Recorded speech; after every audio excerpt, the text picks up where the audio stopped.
बिस्मिल्लाहिर्रहमानिर्रहीम। आज का हमारा टॉपिक चैप्टर नंबर 14 से है, field inside current carrying solenoid. आज हमने मैग्नेटिक फील्ड की वैल्यू निकालनी है इन अ करंट कैरिंग सोलेनोइड। हमने ऑलरेडी जो करंट है वो इन लॉन्ग स्ट्रेट वायर यानी कंडक्टर में पढ़ा है कि वो इन लॉन्ग स्ट्रेट वायर जब करंट की डायरेक्शन अपवर्ड होगी तो उसके सराउंडिंग में मैग्नेटिक फील्ड होगी in the form of a circle, और वो हमने राइट हैंड रूल से उसकी डायरेक्शन को फाइंड आउट किया है, या तो वो क्लॉकवाइज होती है या वो एंटी क्लॉकवाइज होती है। लेकिन आज हमने फाइंड आउट करनी है field inside a current carrying solenoid, यानी एक ऐसा सोलेनोइड जिसमें से करंट पास कर रहा होगा। अब what is this solenoid? Solenoid basically a long tightly या लूजली, लेकिन इस केस में हम जहाँ सोलेनोइड बना रहे हैं अभी जो आज टॉपिक में हम डिस्कस करेंगे, ये टाइटली वाउंड है। एक सिलेंड्रिकल कॉइल है, वायर से मिलके बना हुआ है। वायर का कंडक्टिव जो वायर होती है उसका ये कॉइल की फॉर्म में, सिलेंड्रिकल कॉइल की फॉर्म में हमने जो है सोलेनोइड ले रहे हैं, जिसको हम सिंपली एक स्प्रिंग की बात करें ना, स्प्रिंग शेप में होता है, जो टाइटली वाउंड होते हैं, बहुत क्लोजली एक दूसरे के साथ वो वाउंड होते हैं। That is called the solenoid. So ये तो जैसे आपको नज़र आ रहा है कि इसका एक एंड वायर का हमने बैटरी के पॉजिटिव के साथ कनेक्ट किया हुआ है, दूसरा एंड हमने बैटरी के नेगेटिव के साथ कनेक्ट किया हुआ है, और ये wire in the form of a spring जैसे आपको नज़र आ रही है, स्प्रिंग की फॉर्म में, और उसके बाद दूसरा एंड उसको कनेक्ट किया हुआ है हमने बैटरी के नेगेटिव टर्मिनल के साथ। तो इस शेप को हम कहते हैं कि जिसमें एक लूप नहीं होता और इसमें बेशुमार नंबर ऑफ लूप्स होते हैं।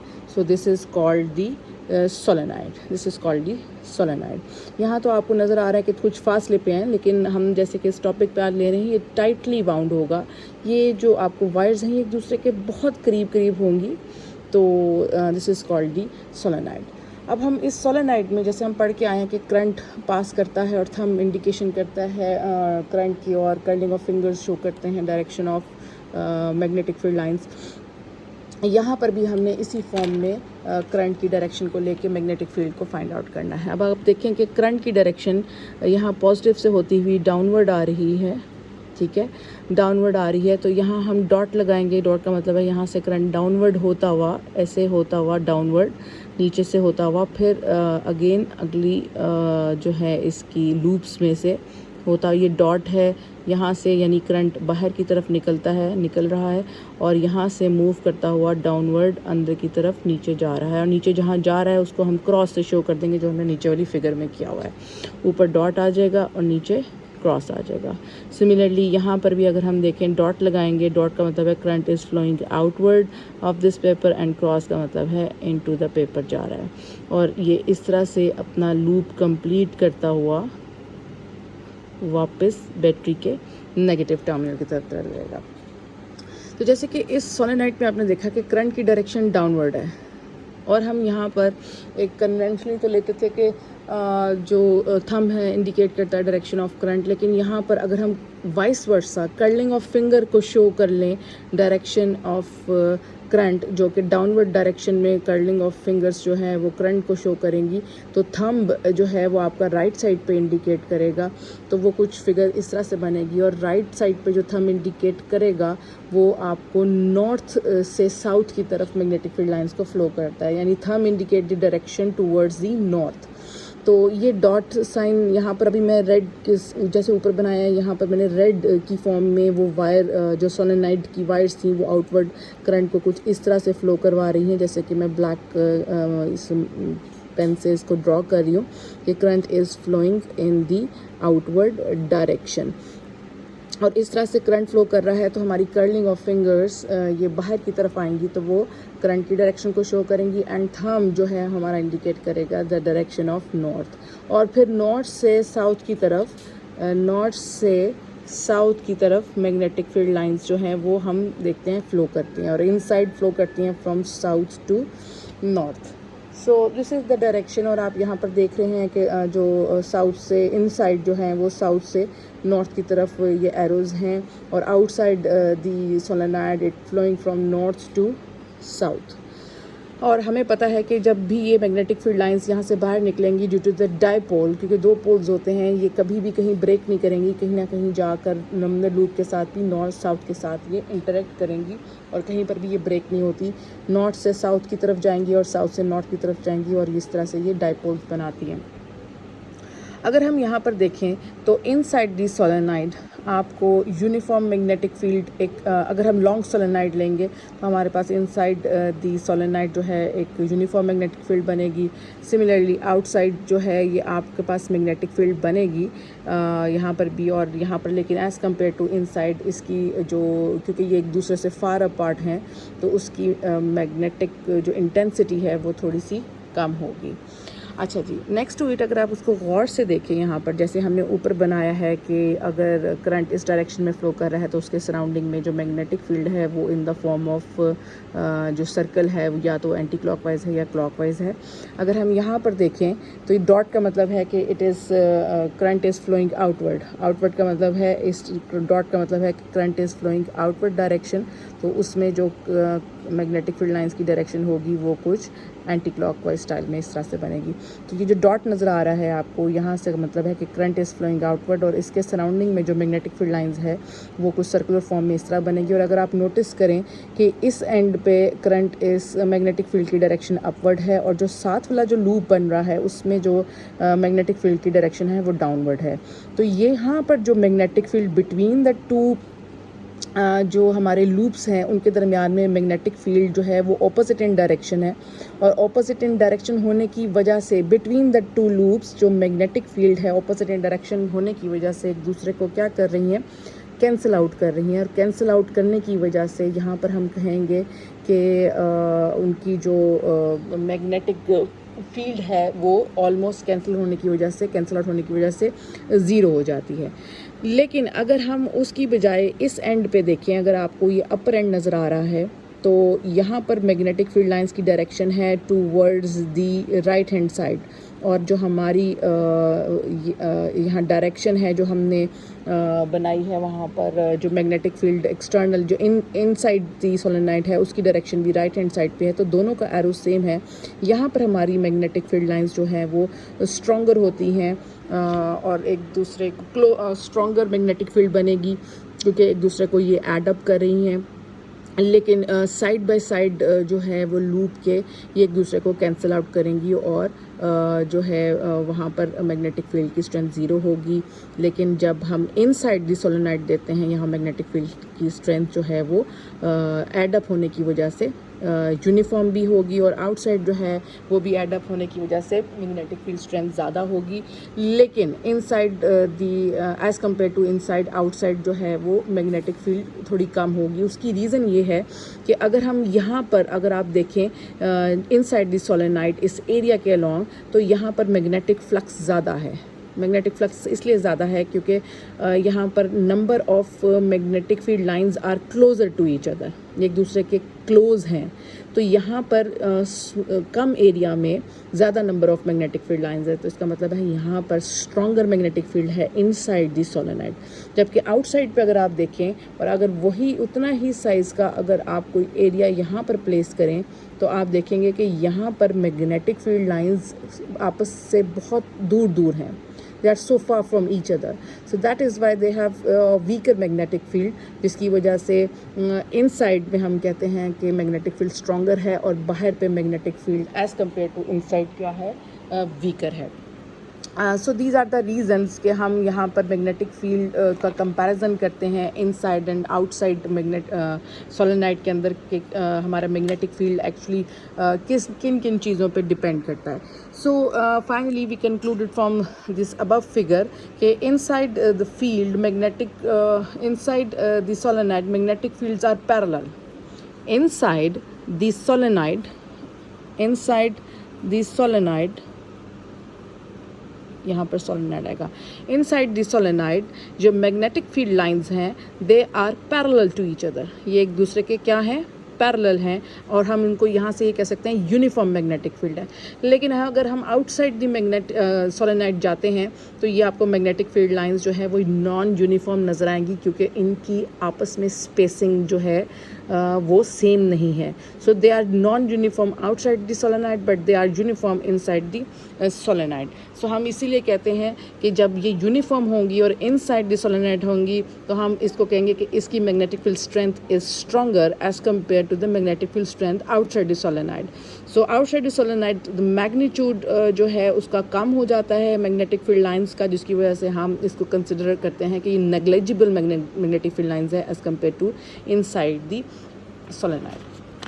अब हम इसका कुछ मैथमेटिकल एक्सप्रेशन निकालते हैं जिससे हमने फाइंड आउट करना है कि जो मैग्नेटिक फील्ड है वो किन किन चीज़ों के ऊपर डिपेंड करती है.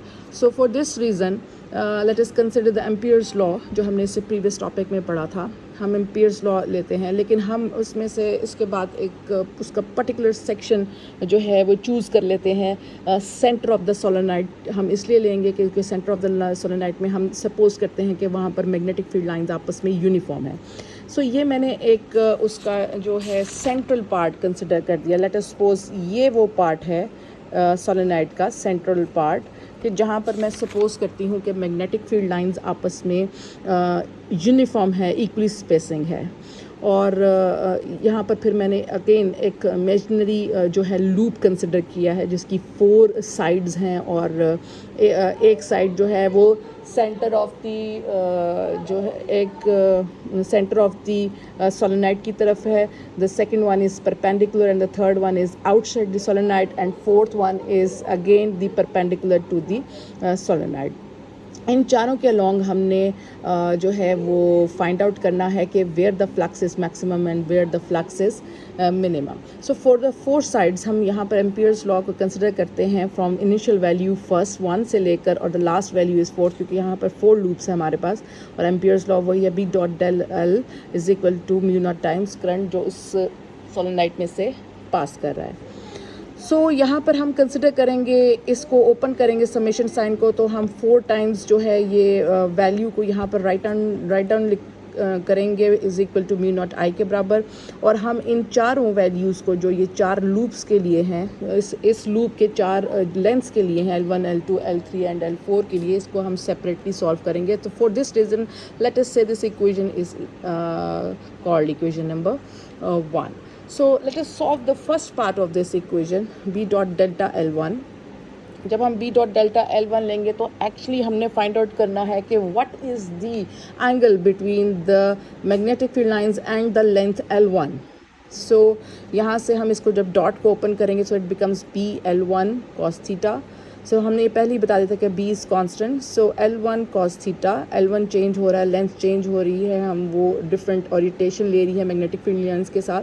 सो चेंज जो है वो लेंथ में आ रहा है और एंगल में आ रहा है.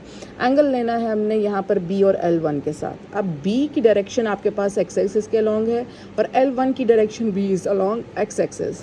सो b and L1 are parallel to each other, so they are having are at 0 degree.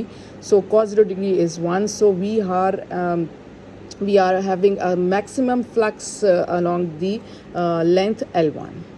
Similarly अगर हम इस सेकंड सेगमेंट L2 के अलॉन्ग फ्लक्स निकालेंगे तो यहाँ इसकी वैल्यू 0 आएगी because B and L2 are perpendicular to each other. When they are perpendicular to each other, so cos 90 degree becomes 0. When we are talking about the L3 side, so it is outside the solenoid. तो we are already said कि outside the solenoid जो है वो magnetic field की strength ही 0 है as compared to inside. सो हम जब इसको नेग्लिजिबल कंसिडर कर रहे हैं तो हम वहाँ पर b की वैल्यू 0 डालेंगे तो यहाँ पर फ्लक्स की वैल्यू भी ऑटोमेटिकली क्या हो जाएगी, 0 हो जाएगी. So when we talk about the fourth side is again the perpendicular to the magnetic field lines. तो यहाँ पर cos 90 0 होने की वजह से तो flux again is 0 at on this segment of the wire. So when we put all these 4 values in above equation number 1, so we have seen 3 times, तो हमारे पास 0 आ जाएगा. सिर्फ वन साइड पे जो हमारे पास फ्लक्स की वैल्यू है वो क्या रहेगी, वो मैक्सिमम रहेगी. यानी अकॉर्डिंग टू L1 जो है वो हमारा मैक्सिमम मैग्नेटिक फील्ड लाइंस जो हैं वो उसके अलॉन्ग होंगी, उसके अलॉन्ग पास कर रही होंगी. So BL1 is equal to mu naught times I. Current जो इसमें से पास कर रहा है। ये जो हमने मैग्नेटिक फील्ड फाइंड आउट की है लेंथ L1 के लॉन्ग, ये हमारे पास सिर्फ एक टर्न के लिए हमने डिस्कस की थी, लेकिन ऑब्वियसली सोलेनोइड है, हमने ऑलरेडी कहा कि यहाँ पर n नंबर ऑफ़ लूप्स होंगे, n नंबर ऑफ़ टर्न्स होंगे। सोलेनोइड में बहुत ज़्यादा टर्न्स होते हैं, तो हम अगर n नंबर ऑफ़ टर्न्स के लिए बात करेंगे तो जैसे हम यहाँ पर ये कह सकते हैं कि ये हमने फॉर जो है वो 1 टर्न के लिए फाइंड आउट की थी। इसी तरीके से ये n नंबर ऑफ़ टर्न्स के लिए आप n नंबर जो है वो इसके साथ मल्टीप्लाई कर देंगे। अब जो n है this is called the number of turns. अब लेट अस सपोज मैं इस इक्वेशन को बोथ साइड्स L1 से डिवाइड कर देती हूँ, तो आपके पास कुछ ये टर्म आ जाएगी BL1 over L1 is equal to mu naught n over L1I। ये जो आपके पास टर्म है that is n over L1। This n over L1 is called the number density. ठीक है, ये नंबर डेंसिटी आपको ये बताती है let us replace this value n over L1 is equal to small n. This small n is the number density, यानी number of turns per unit length होते हैं। So small n shows the number of turns per unit length, that is called the number density, कि कितने number of turns हैं उस particular length L1 में। So this is called the small n. So this is the magnetic field B is equal to mu naught Ni inside the solenoid when medium is air. अभी हमने यहाँ पर जो figure show की थी, यहाँ पर जो ये सोलेनोइड था इसके दरमियान जो अभी हमने जो मीडियम प्लेस किया था वो एयर थी। लेकिन अगर हम एयर की बजाय के साथ साथ, ऑब्वियसली एयर तो हम कहीं पर भी नहीं जाएगी, एयर फ्री स्पेस या वैक्यूम तो वहाँ पर हो गई होगा, लेकिन उसके साथ साथ अगर हम कोई मीडियम जैसे कि आयरन यूजुअली हम प्लेस करते हैं इनसाइड द सोलेनोइड, तो उससे क्या होता है कि जो हमारी मैग्नेटिक फील्ड की स्ट्रेंथ जो है वो मैग्नीफाई हो जाती है, उससे हमारी मैग्नेटिक फील्ड की स्ट्रेंथ जो है वेरीफाई हो जाती है। तो सो मैथमेटिकली भी म्यू नॉट के साथ साथ हमारे पास रिलेटिव परमिएबिलिटी भी वहाँ पर आ जाएगी, जो आपको ये शो करेगी कि जो भी वैल्यू यहाँ पर आएगी वो इसका मल्टीपल होके आएगी, यानी ऑब्वियसली उसकी मैग्नेटिक फील्ड इंक्रीज़ करेगी। जब भी हम कोई मीडियम लाइक यूजुअली जो हम प्लेस करते हैं वो आयरन होता है, उससे मैग्नेटिक फील्ड स्ट्रेंथ जो है वो मैग्नीफाई हो जाएगी, इंक्रीज़ हो जाएगी। और जो डायरेक्शन है हम अपनी यहाँ पर जो फाइंड आउट करते हैं मैग्नेटिक फील्ड लाइंस की by using right hand rule use करते हैं, और थंब इंडिकेट करता है डायरेक्शन ऑफ करंट को, एंड फिंगर्स जो हैं वो यूजुअली जो हम इससे पहले लेते रहे थे वो फिंगर्स जो हैं वो मैग्नेटिक फील्ड लाइंस को जो है वो शो करती हैं, यानी मैग्नेटिक फील्ड लाइंस के नॉर्थ को शो करेंगी फिंगर्स।